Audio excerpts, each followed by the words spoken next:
So back in, I think it was 2007, perhaps 2008, I was working for the Oxfordshire County Council in their youth offending team.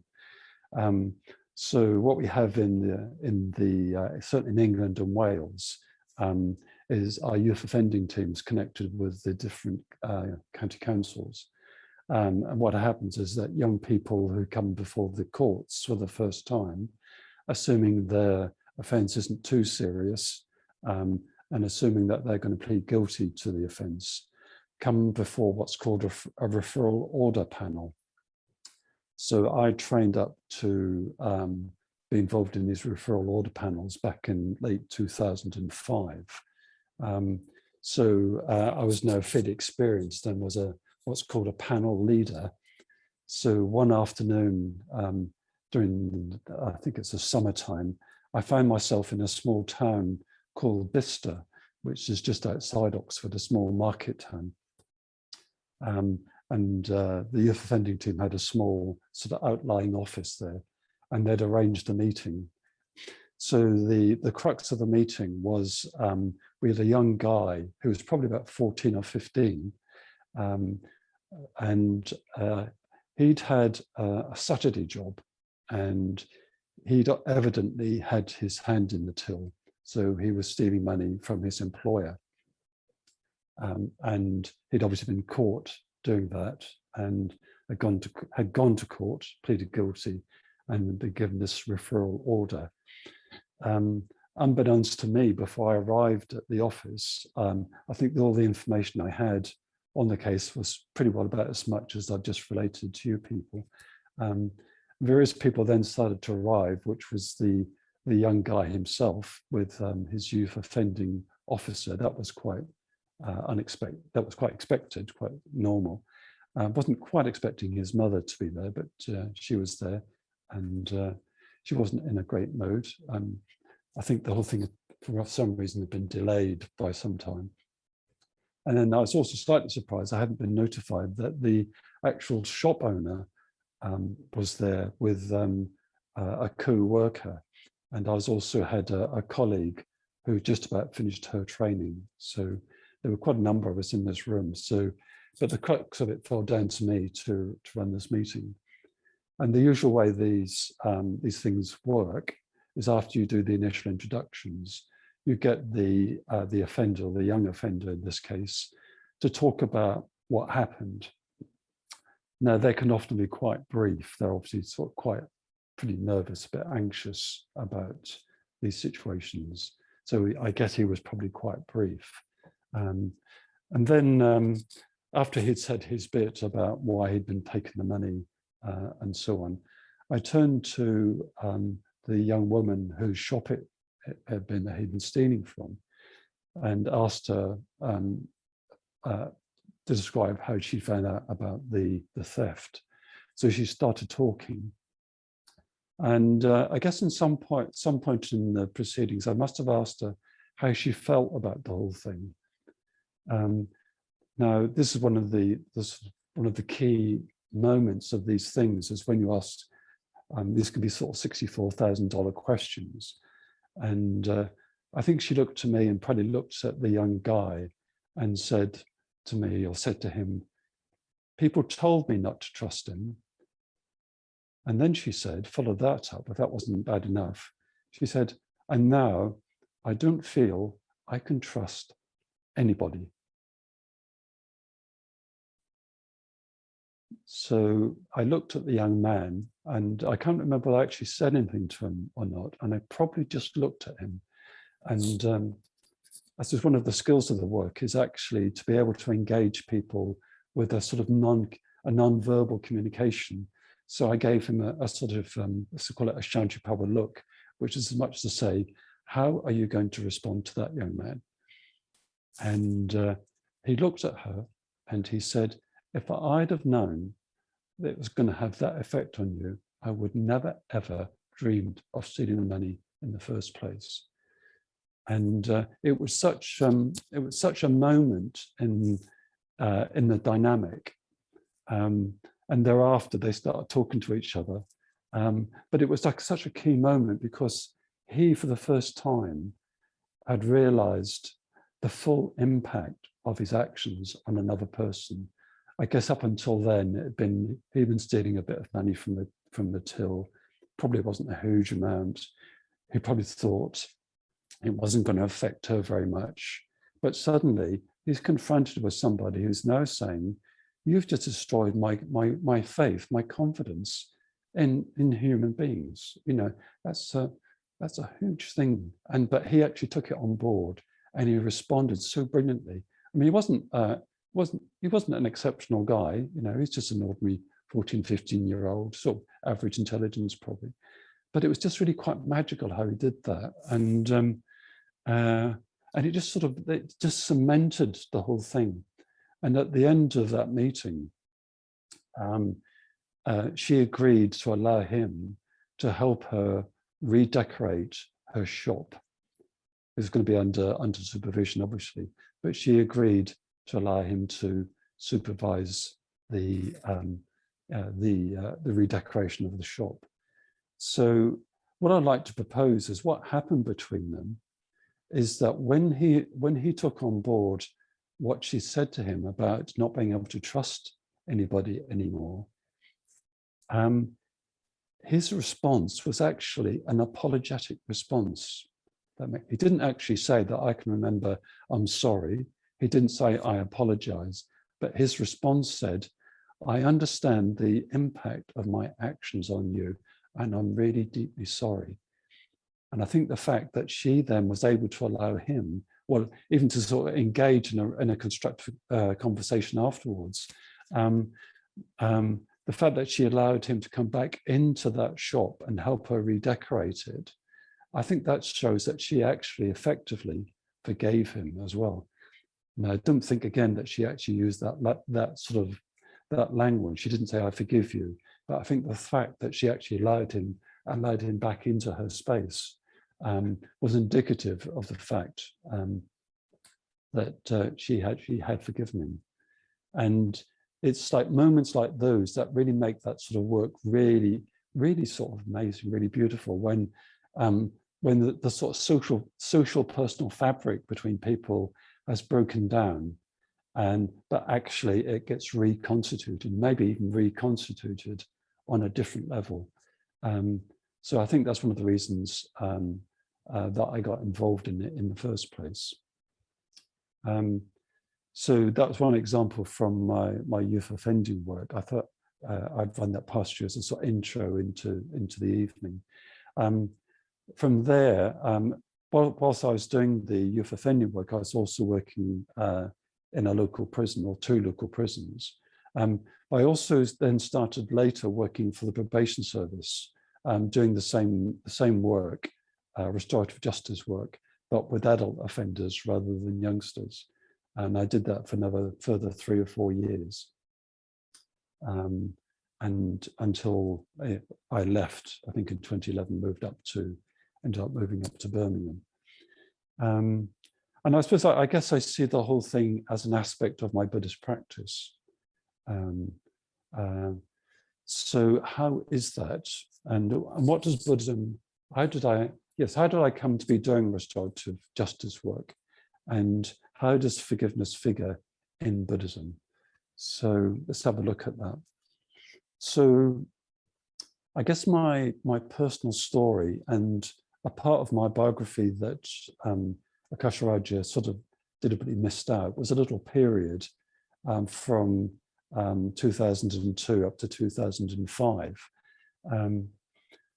So there was a moment of some significance for me in 2002, and I was reminded of it on Sunday at the centre when we had our Padmasambhava Day, and Dharma Shalom was giving a talk about Padmasambhava, obviously, and he brought up this notion of moments of significance. So for me, there was a moment of significance in 2002 when I was working in Kidlington. So there I was the accounts office for this town council. I probably had a job for life, as it were. I got on well with my colleagues. The pay wasn't too bad. But we had a sort of mini audit, shall we say, And I remember thinking, as the auditor left, I don't want to be here next time that person comes. And that was a deeply, as it turned out, was a deeply significant moment in my life. And when I reflected on it, I realized actually what it really meant was it was time to leave. So I talked to various friends. I talked to my partner. I talked to various friends about it, and in the end, I decided to leave later that year. Unfortunately, as soon as I handed in my resignation from my job, the world sort of fell in various ways. And one of the critical things that happened was that I developed really painful sciatica. Now, I guess if you've had sciatica, you know, although it's generally the causes are not necessarily that significant, the actual pain can be unbelievable. And it's the first time in my life, I think, I'd really experienced pain over a long period of time, went on for about 2 or 3 months. So there I was, I'd effectively given up my job. I was on my back for about 2 months. I think I got interested. This was at the time when the whole mindfulness movement was starting to take off. So I got really interested in mindfulness. And I read 1 or 2 books about mindfulness. And I was really, really encouraged by it. But one thing that struck me, one thing that was really seemed to be missing from the literature, there didn't seem to be any mention of metta, maitri, loving kindness.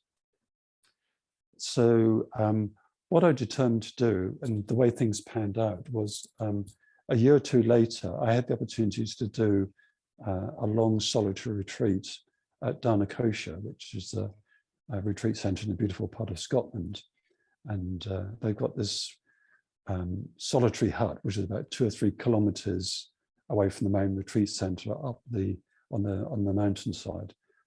So I remember arriving there, and I had a recurrence of the sciatica. So I think the first 2 or 3 days, my meditations were again flat on my back.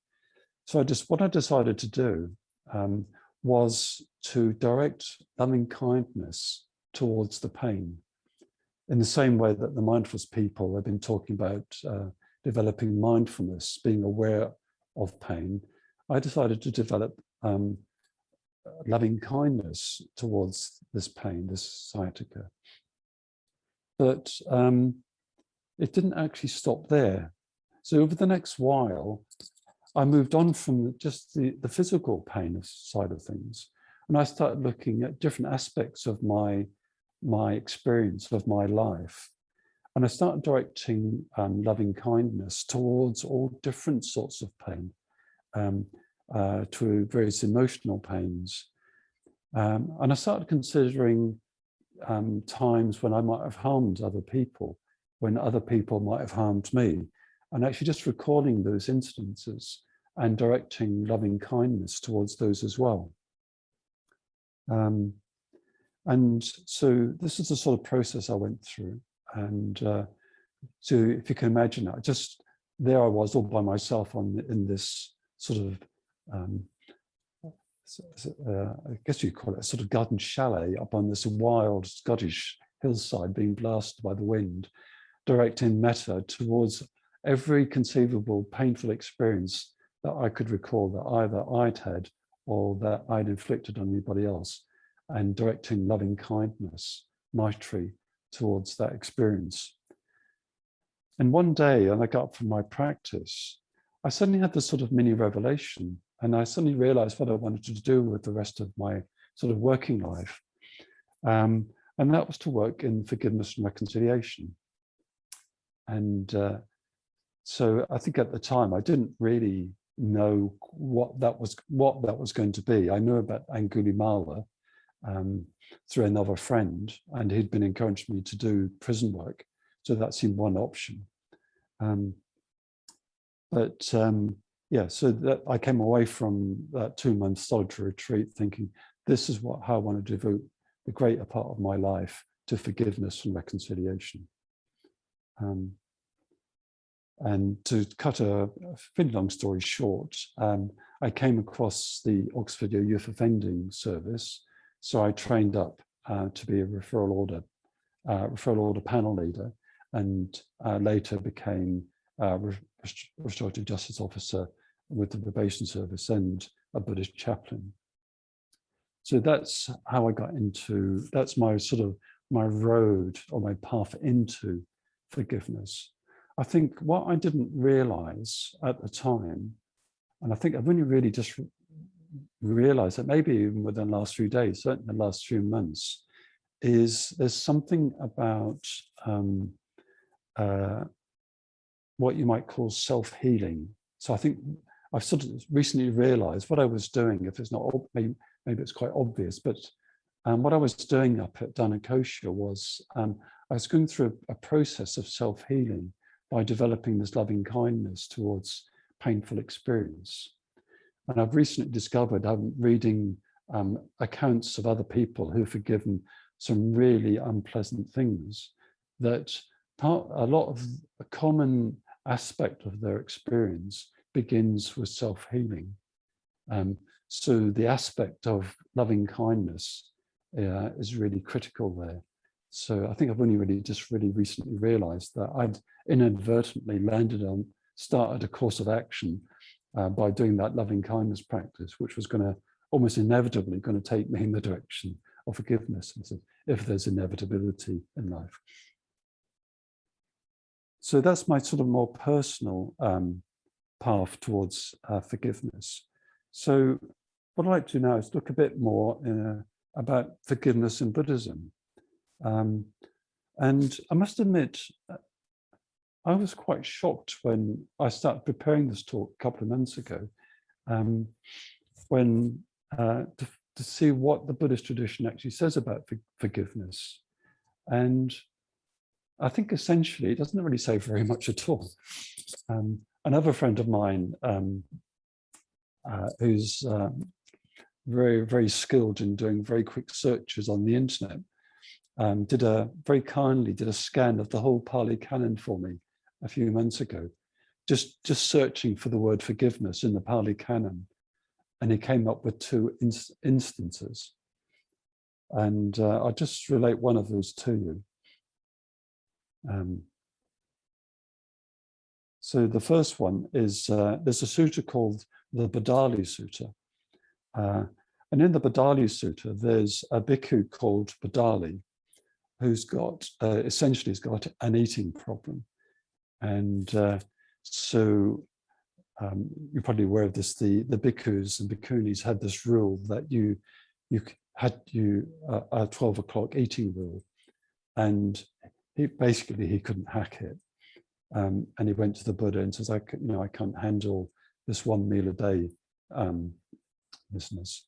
The Buddha tried to give him some alternatives, but in the end, Badali just wanders off. But he does come back about 3 or 4 months later, and the way the sutta puts it, he effectively realizes the error of his ways, and he apologizes to the Buddha. And the Buddha says, "We forgive you." I mean, there's a wee bit more to that, but in brief, that's essentially what happens. So out of the 2 episodes in the Pali Canon, that's the first one. And the second one is in a fairly similar vein. So the word that's translated is, it is translated as forgive, but actually it's quite a lot different from how we probably tend to think of forgiveness in our modern world. We tend to think of more like say physical violence, insults, etc., etc., etc. So what this Badali Sutta is very, very different. So it would seem, at least, that there isn't very much in the Pali Canon to deal with forgiveness. However, there is another sutta called the Salata Sutta. This is in the Samyutta Nikaya. And I'll just read briefly. So I think Salata Sutta is often translated as the 2 darts or the 2 arrows. So you might well have come across this teaching already, but I'll just read you are part of the sutta.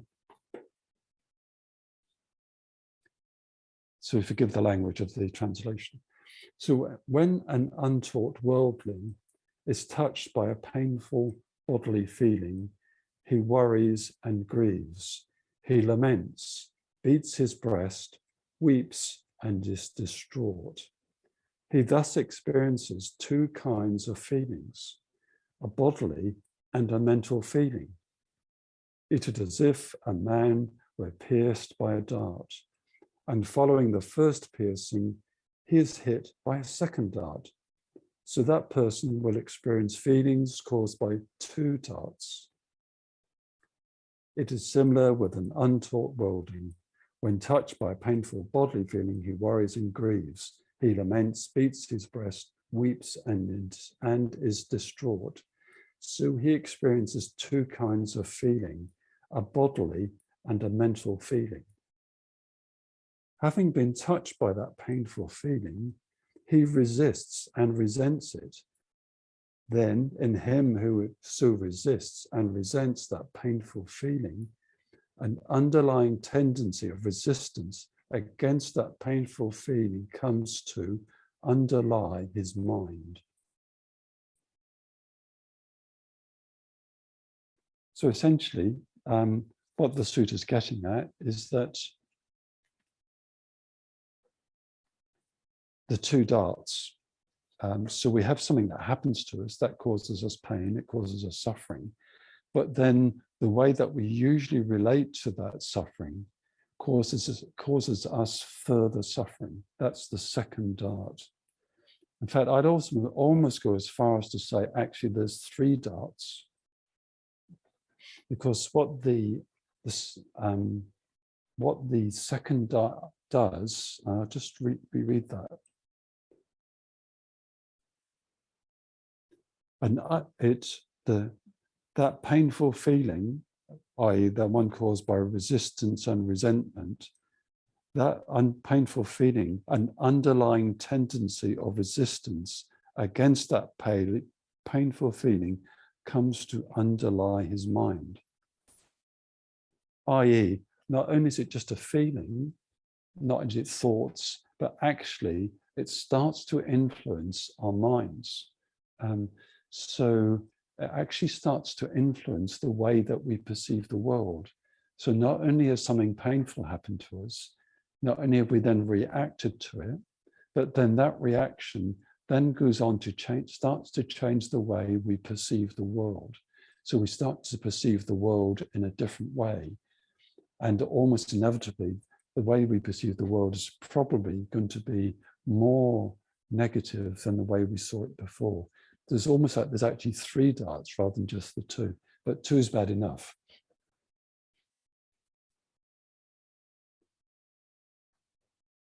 So that's the Salata Sutta. So the second dart, what I'm going to propose is to change the language slightly. What a lot of people find when they experience the first dart or the second dart starting to arise is the second dart type experience becomes a burden for them, becomes a fetter. And as I've already said, not only are you burdened by your relationship with what happened, but it starts to adversely condition the way you perceive the world. So I would suggest it would be advantageous to overcome the second dart, or perhaps not even for the second dart to arise in the first place. In fact, there's another sutta in the Majjhima Nikaya called the Parable of the Saw, where the Buddha enjoins us. He evokes a situation where you're being assailed by four bandits, and those bandits are sawing you limb from limb. And he says, if you were that person and you experienced any feelings of ill will towards any of those bandits, then you would not be a disciple of the Buddha. So the Buddha lays it down quite quite thickly in a way. So in a way, the best thing to do is not to react to our painful feelings, our painful experiences in the first place, not to allow that second dart to start to arise. And so if we can embark on that sort of path, that's the sort of path that may eventually lead to forgiveness. And one might also add, in that sense, the positive influence on our mind on that path can start to positively recondition the way that we see the world. So that, I hope that makes sense to you.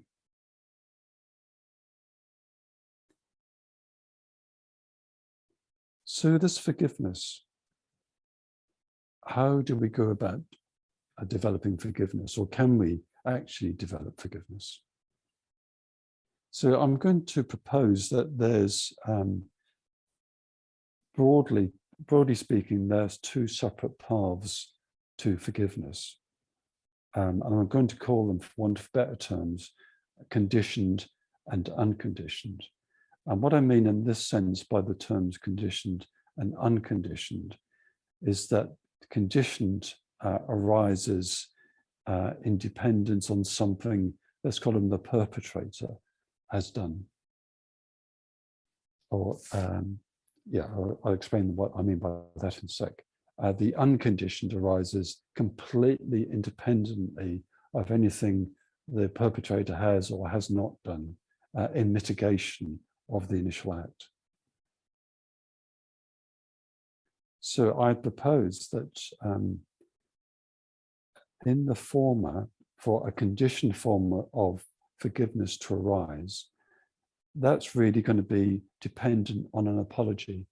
So if we go back to the story I was telling at the beginning, for the woman to really be able to move, the shopkeeper to be able to move on, she needed to be able to hear from the young guy a really heartfelt apology.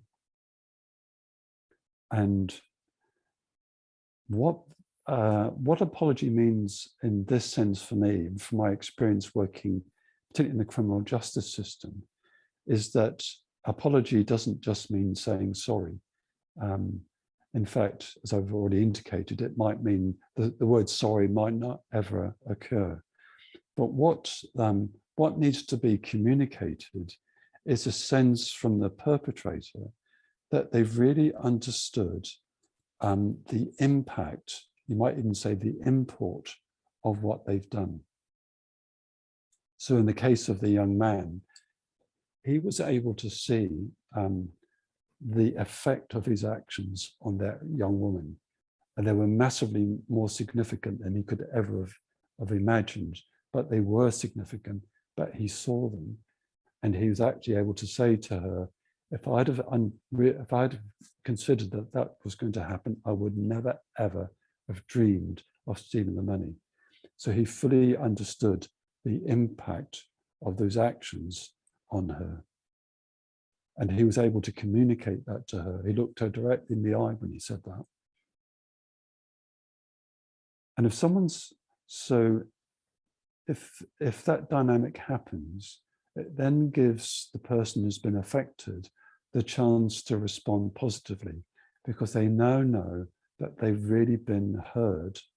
Their experience has really been understood by that other person. And that's really critical. That then potentially is not necessarily obviously going to happen, but potentially it means that that person is then able to move on, because the perpetrator has understood the impact of their actions. They're able to communicate that.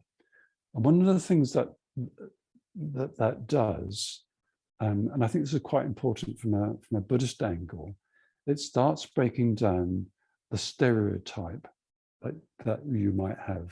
So for her, he's an offender. He's a young offender. He's perhaps a good-for-nothing guy. Should never have employed him. End of story. For him, she's just, another shopkeeper, gave me a Saturday job, so what really? But at the end of that interaction, they now start to see each other in a much more three-dimensional way. They start to see each other um, in their totality, if that makes sense. It's slightly grandiose, but you see what I'm getting at. It starts to break down when someone really apologizes, when someone really forgives. That starts to break down the way that we tend to stereotype each other, pigeonhole each other. So you can actually start to communicate with people in a really genuine fashion. You're not communicating a victim, offender, offender, victim. You're actually communicating young woman, shopkeeper, young guy still at school, etc., etc. So I think that's really important, that communication starts to break down those sort of those barriers to the way that we really experience each other.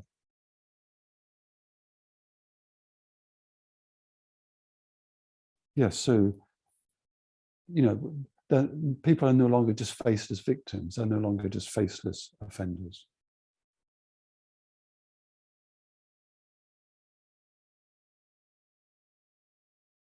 And I think potentially those experiences can be transformatory.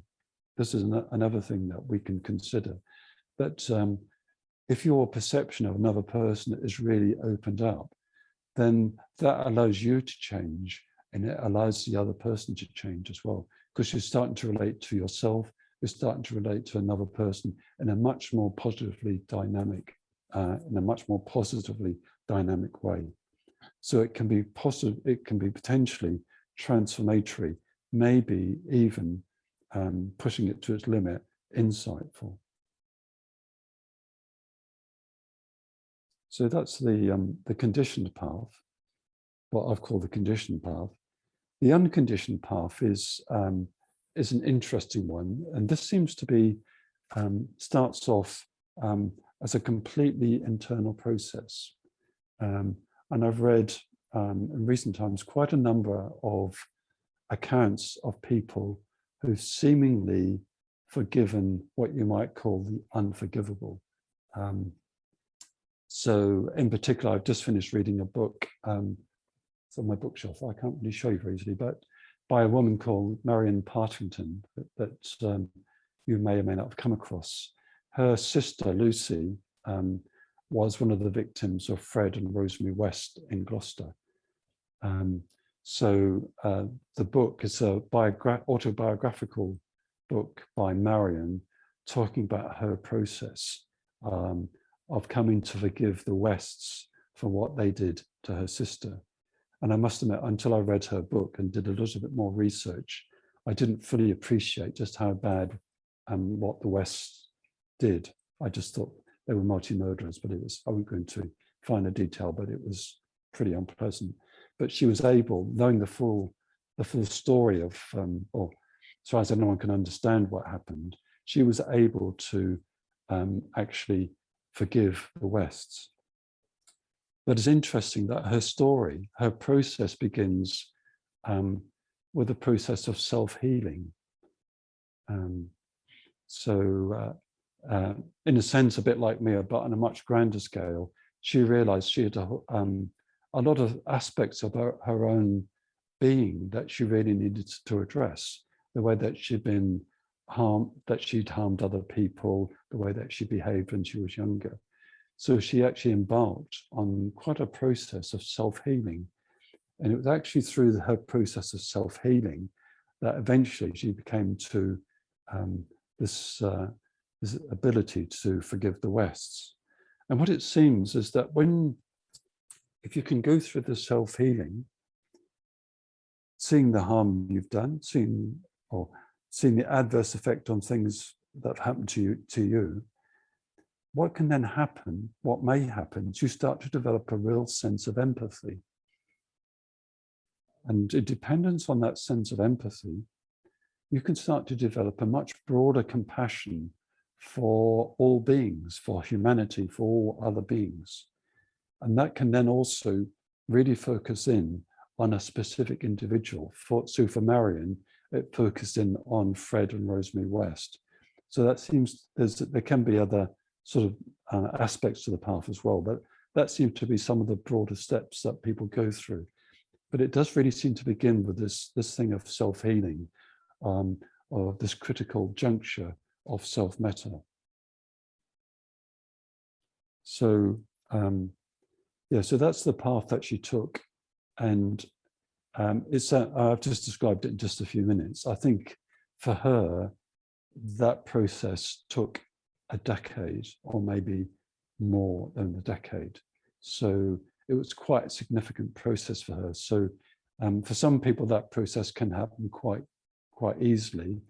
So I was reading an account of a father of a woman who was a hostess on one of the 9/11 planes, and his process of forgiveness seemed to come into operation really quickly, like within days or weeks, really quickly. But that's probably really quite unusual. But it does seem possible that, if we do embark on a really constructive process of self-healing, that can potentially lead to, if we need to a forgiveness, well, a self-forgiveness even, for our own things that we've done to ourselves, things that we've done to other people, and we can then forgive other people. As I said, that process can take, in some cases, a very long time. So I'm aware that we're coming up to about 8:20. So I'm just going to finish this part with a reading, and it might well be something you're familiar with. It's from the Dhammapada, and this is Sangharakshita's translation, and it's verses 3, 4, and 5. So I'll just read those, and then I'll just make a suggestion about the second part of the evening, and then we'll break for tea. So those who entertain such thoughts as, he abused me, he beat me, he conquered me, he robbed me, will not still their hatred. Those who do not entertain such thoughts as, he abused me, he beat me, he conquered me, he robbed me, will still their hatred. Not by hatred are hatreds ever pacified here in the world. They are pacified by love. This is the eternal law.